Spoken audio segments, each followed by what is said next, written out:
ഈ യുദ്ധത്തിലെ ഏറ്റവും ദുഃഖകരമായിട്ടുള്ള ഒരു കാര്യം എന്താണെന്ന് പറയട്ടെ. യുദ്ധം തുടങ്ങുന്നതിന് മുന്നേ CIA ഉൾപ്പെടെയുള്ള അമേരിക്കൻ ഇന്റലിജൻസ് ഏജൻസികള്, അതായത് ഇപ്പോ IC പോലുള്ള ഏജൻസികള് ഇറാൻ ആണവായുധം വികസിപ്പിക്കുന്നില്ലെന്ന് ഏകകണ്ഠമായി വിലയിരുത്തിയിരുന്നു. എന്നാരാ പറയുന്നതെന്ന് ചോദിച്ചു കഴിഞ്ഞാല് മുൻ national counter terrorism director Joy Kent ആണ് പറയുന്നത്. എന്താ പറഞ്ഞേ? ദുഃഖകരം എന്ന് പറയട്ടെ, അമേരിക്കയുടെ CIA അടക്കം, അതായത് ഇന്റലിജൻസ് ഏജൻസീസ് അടക്കം വിലയിരുത്തിയിട്ടുള്ള ഒരു കാര്യം എന്ന് പറയുന്നത് ഇറാൻ ആണവായുധങ്ങൾ നിർമ്മിക്കുന്നില്ല, അല്ലെങ്കിൽ ഇറാൻ അങ്ങനെ ഒരു പ്ലാൻ ഇല്ല എന്നുള്ളതാണ്. അപ്പോ ഇവരുടെ ഇങ്ങനത്തെ വിലയിരുത്തലുകളും അതേപോലെ തന്നെ ഇവർക്ക് ഇത്രയും ഉറപ്പുണ്ടായിരുന്നെങ്കിൽ പിന്നെ എന്തിനാണ് ഇവര് ഇറാനെ ആക്രമിച്ചത്? ഇറാനെ എന്തിന്റെ ബേസിൽ നിന്നിട്ടാണ് സത്യത്തിൽ ഇറാനിലോട്ട് ഈ ആക്രമണം കൊണ്ടുപോവുകയും ഇപ്പൊ അവർക്ക് തന്നെ തല ഊരാനാവാത്ത അവസ്ഥയിലേക്ക് എത്തിച്ചത്? അപ്പൊ ഇത് പറഞ്ഞ ആള്, അയാളുടെ ഒരു ഡീറ്റെയിൽഡ് ആയിട്ടുള്ള ഒരു പോസ്റ്റും അയാളുടെ ഡീറ്റെയിൽഡ് ആയിട്ടുള്ള ഒരു കുറിപ്പും ഇതിനകത്തുണ്ട്. ഇറാനെ അമേരിക്കയും ഇസ്രായേലും ആക്രമിച്ചാല് ഇറാൻ അമേരിക്കൻ സൈനിക താവളങ്ങൾക്കെതിരെ പ്രതികാരം നടത്തുകയും നിർണായകമായ ഹോർമൂസ് കടലിടുക്ക് അടക്കാൻ ശ്രമിക്കുകയും ചെയ്യും എന്നതും അമേരിക്കൻ ഇന്റലിജൻസ് വിഭാഗം മുൻകൂട്ടി വിലയിരുത്തിയിരുന്നു എന്ന് കെന്റ് പറഞ്ഞു. ഫെബ്രുവരി 28-ന് അമേരിക്കയും ഇസ്രായേലും യുദ്ധം ആരംഭിച്ചതിന് ശേഷം അതെല്ലാം യാഥാർത്ഥ്യമായെന്നും അദ്ദേഹം ചൂണ്ടിക്കാട്ടി. അപ്പോ വീണ്ടും സംശയമാണ്. അതായത് ഇപ്പൊ ഇന്ന് നമ്മള് ഈ ഇറാൻ അമേരിക്ക യുദ്ധത്തില് നമ്മൾ കാണുന്ന എല്ലാ കാര്യങ്ങളും, അതായത് A to Z കാര്യങ്ങള് ഇവര് പ്രെഡിക്റ്റ് ചെയ്തതാണ്. അതേപോലെ തന്നെ ഇവർക്ക് അറിയാവുന്നതുമായിട്ടുള്ള ഒരു കാര്യമാണ്. അതായത് അണുവായുധം ഇവർ നിർമ്മിക്കുന്നില്ല. അതിപ്പോ അമേരിക്ക ഇന്റലിജൻസ് ഏജൻസി പറഞ്ഞില്ല എങ്കിൽ കൂടെ ഇറാന്റെ ഫത്വ അക്കാര്യത്തിലുണ്ട്. അത്രയും നശീകരണം പിടിച്ചൊരു ആയുധം ഇറാൻ നിർമ്മിക്കുന്നില്ല എന്നുള്ളത്. സത്യത്തിൽ അത് അവർ നിർമ്മിച്ചിരുന്നെങ്കിൽ ചിലപ്പം ഇത്രയും പ്രശ്നങ്ങൾ അവർക്ക് ഉണ്ടാവില്ലായിരുന്നു കേട്ടോ. അതും അപ്പോ ഇത് ലോകത്തെ മൊത്തം അറിയാം. പക്ഷെ എന്നിരുന്നാൽ കൂടെ ഇറാൻ ഇത് നിർമ്മിക്കും, ഞങ്ങളെ ആക്രമിക്കും, ഞങ്ങൾക്ക് ത്രെട്ടാണ് എന്നെല്ലാം പറഞ്ഞിട്ടാണ് അമേരിക്ക ഇറാന് നേരെ ആക്രമണത്തിന് പോയേ. എന്നാൽ വിദേശ സർക്കാരായ ഇസ്രായേൽ പ്രചരിപ്പിച്ച രാഷ്ട്രീയ അജണ്ടയും നരേറ്റീവും അവസാനം ജയിക്കുകയും അമേരിക്കയെ ഈ യുദ്ധത്തിലേക്ക് തള്ളിവിടുകയും ചെയ്തു എന്നും അദ്ദേഹം ആരോപിച്ചു. ഇത് ഇങ്ങനെ സംഭവിച്ചു എന്ന് നമുക്ക് വ്യക്തമായി മനസ്സിലാക്കണം. ഭാവിയിൽ വീണ്ടും ഇത്തരം ഒരു സാഹചര്യത്തിലേക്ക് നയിക്കപ്പെടാതിരിക്കാനായി എന്നും അദ്ദേഹം കൂട്ടിച്ചേർത്തു. അപ്പോ വെറുതെ ഒരാളൊന്നും അല്ല പറയുന്നത്, കൗണ്ടർ ടെററിസം സെന്ററിന്റെ ഡയറക്ടറാണ് പറയുന്നത്. അപ്പൊ 9/11 ശേഷം ഈ ടെററിസത്തിനെതിരെ അമേരിക്ക വളരെ കരുതലായിട്ടുള്ള നിലപാടുകൾ എടുക്കുന്ന ഒരു രാജ്യമാണ്. അത് എവിടെ ടെററിസം പൊട്ടിപ്പുറപ്പെട്ടാലും, എവിടെ അതിന്റെ ലാഞ്ചനകൾ ഉണ്ടെങ്കിൽ കൂടെ അതിനെ ട്രാക്ക് ചെയ്യുകയും അതിനെ ടേക്ക് ഡൗൺ ചെയ്യുകയും ചെയ്യുന്ന രാജ്യമാണ് അമേരിക്ക എന്നുള്ളത് നമുക്കറിയാം. അവരുടെ ഇന്റലിജൻസ് വിങ് എന്ന് പറയുന്നത് അത്രയും ശക്തമായിട്ടുള്ള ഒരു ഇന്റലിജൻസ് വിങ് ആണ്.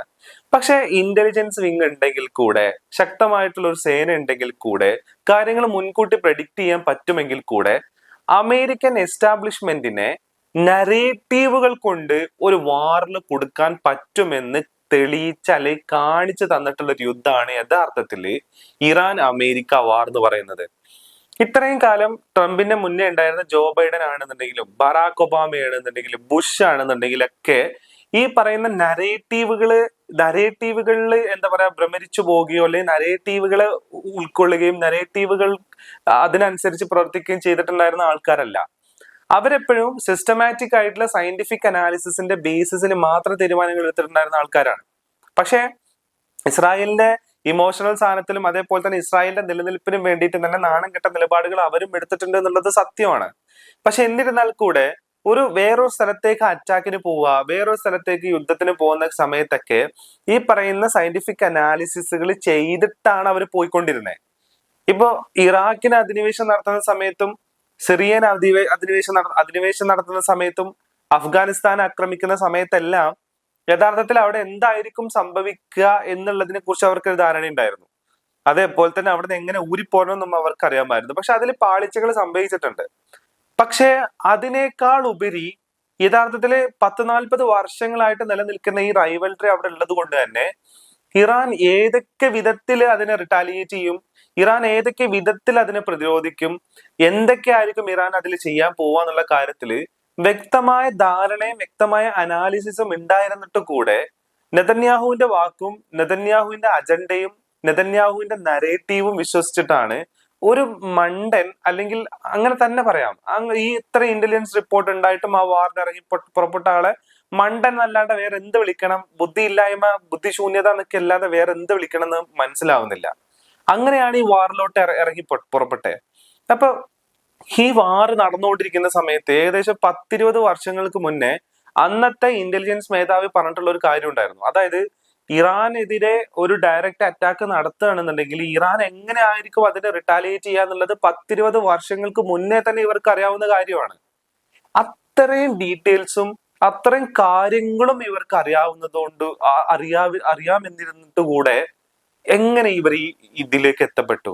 അപ്പൊ ഭ്രാന്തനായ മണ്ടനായിട്ടുള്ള ഇമ്പൾസീവ് ആയിട്ട് ഡിസിഷൻ എടുക്കുന്ന ഒരു പ്രസിഡന്റ് അവിടെ ഉണ്ടായി എന്നുള്ളത് മാത്രമാണ് അതിന്റെ ഒരു കാരണമായിട്ട് ഈ വരുന്ന ഡീറ്റെയിൽ എല്ലാം നോക്കിക്കഴിഞ്ഞാൽ നമുക്ക് മനസ്സിലാവുക. ഇപ്പൊ ഇതിനകത്ത് പല ഇന്റലിജൻസ് മേധാവികളും പല കാര്യങ്ങൾ പറഞ്ഞിട്ടുണ്ട് പല സമയത്തും. അതായത് അമേരിക്കക്ക് ഒരു സ്ട്രോങ് ഹോൾഡ് ഉണ്ട് മിഡിൽ ഈസ്റ്റില്. ലോകത്തിലെ ഏറ്റവും വലിയ കമ്മ്യൂണിറ്റി ആയിട്ടുള്ള, ഏറ്റവും വലിയ വിൽപ്പന ചരക്കായിട്ടുള്ള ക്രൂഡ് ഓയിൽ ഉള്ള രാജ്യങ്ങളില് ആ രാജ്യങ്ങൾ അമേരിക്കയുടെ അലയാണ്. അമേരിക്കക്ക് അവിടെ സേ ഉണ്ട്, അമേരിക്കക്ക് അവിടെ പവർ ഉണ്ട്.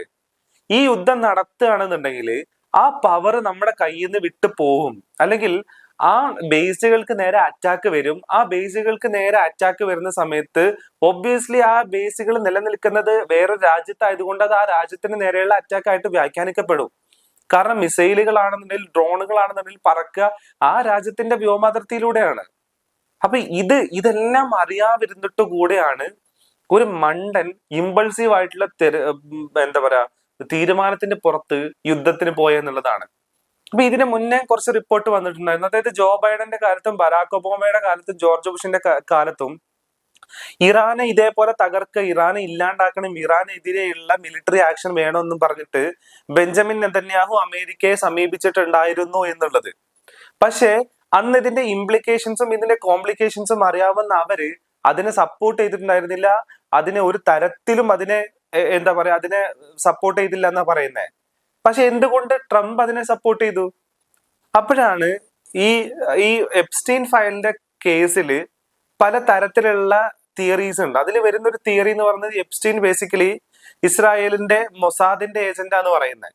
ലോകത്തിലുള്ള നേതാക്കന്മാരെയും ലോകത്തില് പവറുള്ള കൺട്രോളുള്ള ആൾക്കാരെയും എപ്സ്റ്റീനെ ഉപയോഗിച്ചിട്ട് എന്താ പറയാ അവരെ കൺട്രോൾ ചെയ്യാൻ പറ്റുന്ന രീതിയിലേക്കുള്ള കണ്ടന്റുകളോ വീഡിയോ ക്ലിപ്സുകളോ അവരെ തകർക്കാൻ പറ്റുന്ന രീതിയിലുള്ള കാര്യങ്ങളോ കൈക്കലാക്കുക, അത് മൊസാദിന് കൊടുക്കുക എന്ന് പറയുന്നത്.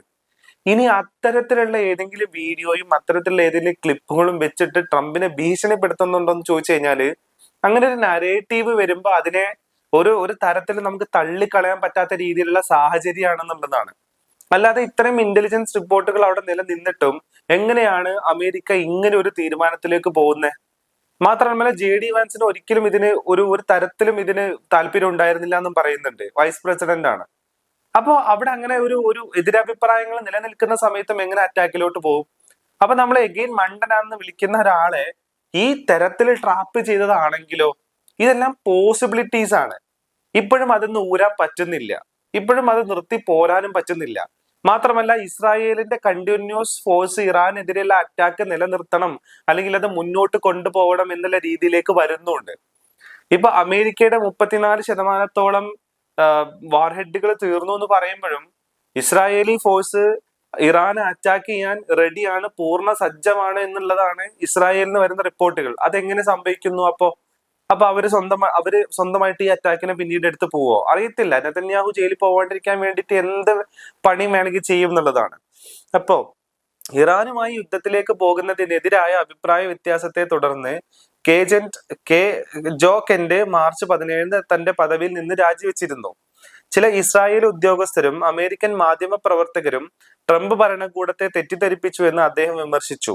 കൂടാതെ 2001 സെപ്റ്റംബർ 11 ആക്രമണങ്ങൾക്ക് ശേഷമുള്ള ഇറാഖ് യുദ്ധത്തിലേക്ക് അമേരിക്കയെ നയിച്ച രീതിയുമായി ഇതിനെ അദ്ദേഹം താരതമ്യം ചെയ്തു. അതായത് ഫാൾസ് നരേറ്റീവ്സ് ഉണ്ടാക്കി ഇറാഖിന് നേരെ ആക്രമണം നടത്തുകയും ഇറാഖിൽ നിന്ന് ഒരു അസ്ഥിരമായിട്ടുള്ള രാജ്യമായിട്ട് മാറുകയും ചെയ്തു. അന്ന് ഓയിലിന്റെ പ്രൈസ് കൂടിയതൊക്കെ നമുക്ക് അറിയാവുന്ന കാര്യമാണ്. കെന്റ് ട്രംപിന് അയച്ച കത്തിൽ ഇസ്രായേൽ ഉദ്യോഗസ്ഥരും അമേരിക്കൻ മാധ്യമങ്ങളിലെ സ്വാധീനമുള്ള ചിലരും തെറ്റായ വിവര പ്രചാരണം നടത്തി അമേരിക്ക ഫസ്റ്റ് എന്ന നയത്തെ ദുർബലപ്പെടുത്തുകയും ഇറാനെതിരായ യുദ്ധാഭിപ്രായം വളർത്തുകയും ചെയ്തു എന്ന് ആരോപിച്ചു.